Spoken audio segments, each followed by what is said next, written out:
Hi friends, நம்ம இன்றைக்கி என்ன பார்க்க போகிறோம் அப்படின்னா அம்பர்லா ஃப்ராக் எப்படி கட் பண்ணுறது அப்படிங்கிறது. அதாவது லாங் ஃப்ராக் நம்ம பெரிய பொண்ணுங்க போடுற மாதிரி எப்படி கட் பண்ணலாம் அப்படிங்கிறது தான் பார்க்க போகிறோம். இப்போ பார்த்திங்க அப்படின்னா நான் ஒரு டிஜிட்டல் பிரிண்டிங் உள்ள ஒரு கிளாத் நான் எடுத்திருக்கேன். இதில் நான் 3.5 மீட்டர் வாங்கியிருக்கேன். நம்ம அகலம் எப்படி இருக்குது அப்படிங்கிறத பொறுத்து நம்ம வாங்கிக்கலாம். இப்போ நான் இதில் 3.5 மீட்டர் நான் எடுத்திருக்கேன். ஏன்னா இன்னும் நல்ல ஃப்ளோ கிடைக்கணும் அப்படின்னா நம்ம அந்த மாதிரி வாங்கிக்கலாம். அண்ட் அதை இந்த மாதிரி நான் முக்கோணமாக ஃபோல்டு பண்ணியிருக்கேன். 4 பீஸ் வர மாதிரி மடிச்சுட்டு, இப்போ மேலே இருந்து பார்த்தீங்க அப்படின்னா இடுப்போட அளவு ப்ளஸ் ஒரு இன்ச் ஆட் பண்ணிக்கோங்க. அதில் காமிச்ச மாதிரியே நீங்கள் அதை மார்க் பண்ணிக்கோங்க, இல்லைன்னா உங்களுக்கு அது ஸ்ட்ரைட்டாக வந்துடும். அடுத்தது கீழே நம்ம இடுப்பு அளவு மார்க் பண்ணியிருக்கோம் இல்லையா, அந்த இடத்துல இருந்து அதோட ஹைட்டு நமக்கு எவ்வளோ வேணும் அப்படிங்கிறத மெஷர் பண்ணிவிட்டு நீங்கள் அதை மார்க் பண்ணிக்கோங்க. இது கீழே பாட்டம் தான். பாடிஸ் நம்ம தனியாக மார்க் பண்ணி நம்ம கட் பண்ணிக்கலாம். இப்போ பார்த்தீங்கன்னா இந்த மாதிரி ஷேப்பில் தான் நான் ஃபோல்டு பண்ணி போட்டிருக்கோம். கட் பண்ணதுக்கப்புறம் பார்த்தீங்கன்னா கீழே உங்களுக்கு இவ்வளோ பீஸ் கட் ஆயிரும். அண்ட் மேலே அந்த ஷார்ப்பாக இருக்குது பார்த்தீங்களா, அது கட் பண்ணி எடுத்துருவோம். அண்டு கீழே ஒரு சைடு மட்டும் கிளாத் பத்தலை. ஸோ அதுக்காக நான் ஜாயிண்ட்டுக்கு போட்டிருக்கேன். அதுதான் உங்களுக்கு அங்கே எக்ஸ்ட்ராவாக தெரியும். அது இப்போ பாடிஸ் கட் பண்ணிடலாம். அதுக்கு நான் இப்போ லைனிங் ஃபஸ்ட்டு நம்ம மார்க் பண்ணி கட் பண்ணிப்போம்.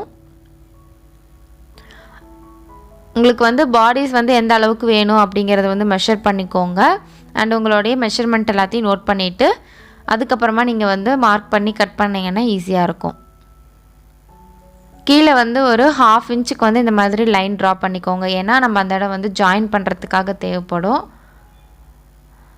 ஹைட்டு நான் பார்த்தீங்கன்னா ஒரு 12 இன்ச் எடுத்திருக்கேன். ப்ளஸ் அது கூட ஒரு 1/2 இன்ச் மேலே ஷோல்டர் ஜாயின் பண்ணுறோம் இல்லையா, அதில் போயிடும்.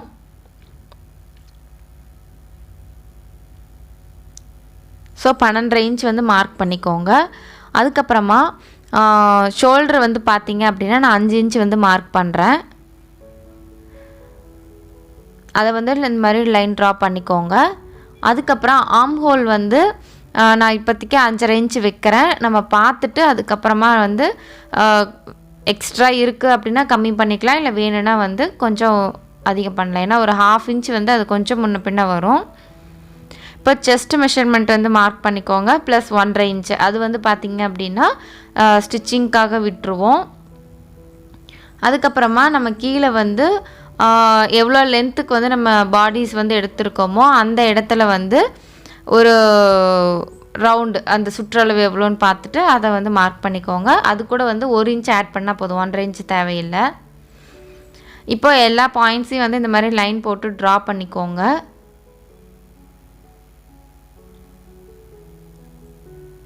ஆர்ம் ஹோல் ஃபஸ்ட்டு ட்ரா பண்ணிவிட்டு மெஷர் பண்ணி பார்த்துக்கலாம். அதுக்கப்புறம் நம்மளுக்கு எவ்வளோ தேவை அப்படிங்கிறதையும் கால்குலேட் பண்ணிவிட்டு நம்ம அதை குறைக்கிறதுனா குறைச்சிக்கலாம், இல்லை கரெக்டாக இருக்குன்னா அப்படியே விட்டுடலாம். இப்போ 7 இன்ச் வரணும், ஆனால் இதில் 7.5 இன்ச் வருது. அதனால நான் ஒரு 1/2 இன்ச் கம்மி பண்ணி மேல் பக்கமாக லைன் ட்ரா பண்ணிவிட்டு அதிலிருந்து நான் ஆர்ம் ஹோல் ட்ரா பண்ணிக்க போகிறேன். அப்போது உங்களுக்கு 1/2 இன்ச்சு கம்மியாயிட்டு 7 இன்ச் உங்களுக்கு கிடைக்கும். ஸோ இப்போ ஆர்ம் ஹோல் நம்ம ட்ரா பண்ணியாச்சு. அண்ட் பாடிஸோட லென்த்து, அதுக்கப்புறம் செஸ்ட் அளவு, அதுக்கப்புறம் ஷோல்டர் எல்லாமே நம்ம ட்ரா பண்ணிவிட்டு இப்போ கட் பண்ணிக்கலாம்.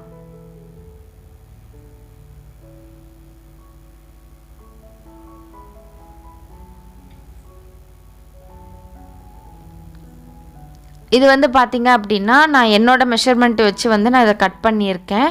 ஸோ நீங்கள் இப்போ நீங்கள் ஒரு சின்ன பாப்பாவுக்கு எடுக்கிறீங்க அப்படின்னாலுமே சேம் ப்ரொசீஜர் தான். பட் உங்களுக்கு மெஷர்மெண்ட் மட்டும்தான் மாறும். அதனால் என்ன மெஷர்மெண்ட்டோ அதுக்கு தகுந்த மாதிரி நீங்கள் இதை மாற்றிக்கலாம்.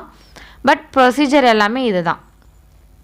ஸோ நெக்கு கிட்ட நீங்கள் அந்த சென்டர் நாச் போட்டுக்கோங்க. அதுக்கப்புறமா நம்ம ஸ்டிச்சிங்க்காக லைன்ஸ் எல்லாம் ட்ரா பண்ணியிருக்கோம் இல்லையா, அந்த இடத்துல எல்லாமே நீங்கள் நாச்சஸ் போட்டுக்கோங்க.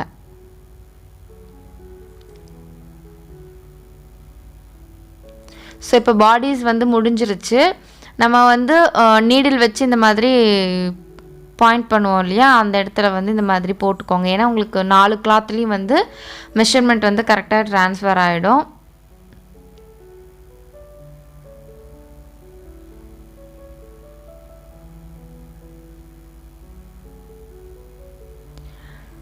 ஸோ இப்போ வந்து நம்மளுக்கு எல்லாமே மார்க் பண்ணி முடிச்சாச்சு. இப்போ மெயின் பீஸில் போட்டு நம்ம வந்து இதை கட் பண்ணிக்கலாம்.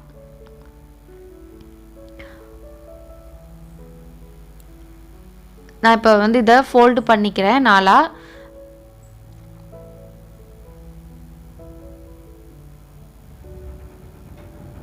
ஃபோல்ட் பண்ணினதுக்கப்புறமா நம்ம லைனிங்கில் வந்து கட் பண்ணி வச்சுருக்கோம் இல்லையா, அதை வந்து இது மேலே வந்து வச்சு நீங்கள் அப்படியே எக்ஸ்ட்ராவாக இருக்கிறத மட்டும் கட் பண்ணி எடுத்துட்டிங்க அப்படின்னாலே உங்களுக்கு வந்து கரெக்டாக இருக்கும்.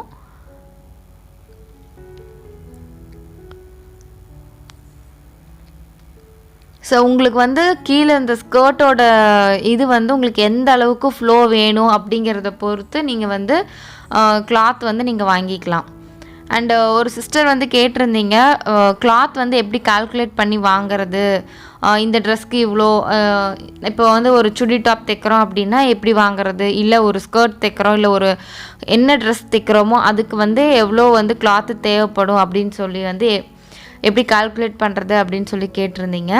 அது வந்து பார்த்தீங்க அப்படின்னா உங்களுடைய லென்த்து, அதாவது நீங்கள் வந்து இப்போ ஒரு சுடி டாப் அப்படின்னா உங்களுக்கு சுடி டாப் வந்து உங்களுக்கு எவ்வளோ லென்த் வேணுமோ அந்த லென்த்தை கால்குலேட் பண்ணிவிட்டு அதுக்கு தகுந்த மாதிரி அதை மீட்டரில் கன்வெர்ட் பண்ணிக்கோங்க.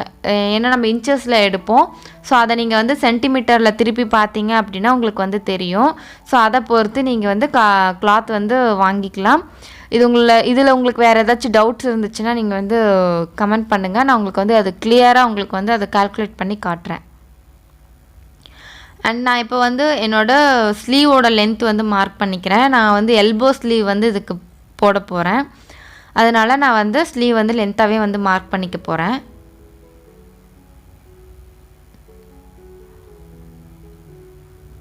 ஸ்லீவ் லென்த்து பார்த்திங்க அப்படின்னா 11.5 இன்ச் வந்து நான் வச்சுக்கிறேன்.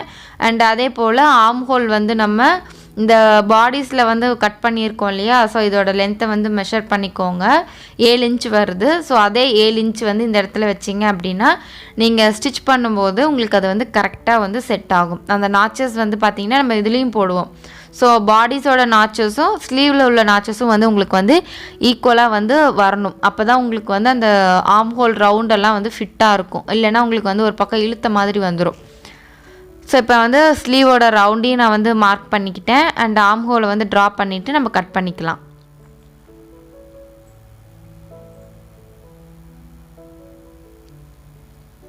ஸோ இது வந்து ரொம்ப ஈஸி தான். நமக்கு கிளாத் வந்து எப்படி ஃபோல்டு பண்ணணும் அப்படிங்கிறது மட்டும் தெரிஞ்சிச்சுன்னா போதும். அண்ட் மெஷர்மெண்ட் வந்து நம்மளுக்கு எடுக்க தெரியும் இல்லையா. ஸோ நம்ம அதை வந்து கிளியராக கூட நம்ம போட்டிருக்கோம். மெஷர்மெண்ட்ஸ் வந்து என்னென்ன மெஷர்மெண்ட்ஸ் எல்லாம் தேவைப்படும் ஒரு ஃப்ராக் தைக்கிறதுக்கு அப்படின்ட்டு. அதனால் நீங்கள் அதை பார்த்தீங்கனாலே உங்களுக்கு ஒரு ஐடியா கிடைக்கும்.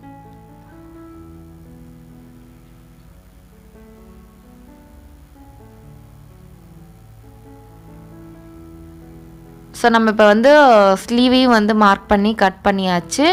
அண்ட் இதுக்கும் வந்து நீங்கள் இந்த மாதிரி நாச்சஸ் வந்து போடணும், சென்டரில் போடணும். அதுக்கப்புறம் ஸ்டிச்சிங்க்காக நம்ம விட்டுருக்கோம் பார்த்தீங்களா, அந்த இடத்துல வந்து போடுங்க. நம்ம உள்கை வந்து வெட்டுறது வந்து நம்ம தைக்கும்போது வந்து வெட்டிக்கலாம். அதனால் நான் இப்போ வெட்டலை, தைக்கும்போது நான் வந்து உங்களுக்கு வெட்டி காமிக்கிறேன். இதோட ஸ்டிச்சிங் வீடியோ வந்து அடுத்ததாக வரும். அதாவது நாளைக்கு வரலாம், அப்படின்னா நாளான்னைக்கு வந்து நான் உங்களுக்கு ஸ்டிச்சிங் வீடியோ வந்து நான் போட்டுடுறேன். இப்போ நான் வந்து மெயின் கிளாத்தில் வந்து 4 ஃபோல்டு பண்ணி இதை வச்சு பார்த்தோம் அப்படின்னா சைடில் வந்து கொஞ்சம் பத்தலை. அதனால் எக்ஸ்ட்ராவாக கொஞ்சம் விட்டுட்டு அதை நம்ம வந்து அதாவது ஒரு சைடு மட்டும் ஜாயிண்ட் வந்து போடுற மாதிரி வச்சுக்கலாம். ஏன்னா 2 சைடு ஜாயிண்ட் போடுறது நல்லா இருக்காது. அதனால் ஒரே சைடாக வந்து ஜாயிண்ட் போடுற மாதிரி நம்ம வச்சுட்டு மீதியை வந்து கட் பண்ணிக்கலாம். இந்த மாதிரி உங்களுக்கு கிளாத் வந்து பத்தலை அப்படின்னா கூட இந்த மாதிரி நீங்கள் வந்து ஜாயிண்ட் வந்து போட்டுக்கோங்க.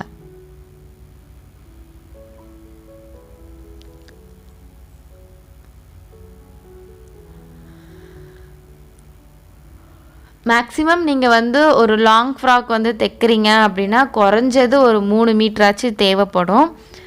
அது இல்லாமல் உங்களுக்கு வந்து நல்ல ஃப்ளோ வேணும், நல்ல ஒரு அகலமாக வேணும் அப்படின்லாம் நினச்சிங்க அப்படின்னா அதுக்கு தகுந்த மாதிரி நீங்கள் வந்து கொஞ்சம் சேர்த்தி வாங்கிக்கோங்க. ஸோ இப்போ வந்து நம்ம பாடிஸ் கட் பண்ணியாச்சு, கீழே ஸ்கர்ட்டும் வந்து கட் பண்ணிட்டோம் அண்ட் ஸ்லீவும் கட் பண்ணிட்டோம். ஸோ இப்போ வந்து கட்டிங் ஒர்க் வந்து எல்லாமே முடிஞ்சிருச்சு. அடுத்தது இதை வந்து எப்படி ஸ்டிச் பண்ணுறது அப்படிங்கிறத வந்து நம்ம நெக்ஸ்ட் வீடியோவில் வந்து பார்க்கலாம். ஸோ இந்த வீடியோ உங்களுக்கு பிடிச்சிருக்கும்னு நான் நினைக்கிறேன். பிடிச்சிருந்துச்சு அப்படின்னா மறக்காமல் லைக் பண்ணிக்கோங்க அண்ட் பக்கத்துலேயே ஒரு கமெண்ட் இருக்கும், அதையும் வந்து உங்களோட கமெண்ட்ஸை வந்து சொல்லிடுங்க அண்ட் சப்ஸ்கிரைப் பண்ணிடுங்க அண்ட் பக்கத்தில் ஒரு பெல் ஐக்கான் இருக்கும், அதையும் கிளிக் பண்ணி வச்சுக்கோங்க, நோட்டிஃபிகேஷன் ஆலில் வச்சுக்கோங்க. தேங்க்ஸ் ஃபார் வாட்சிங்.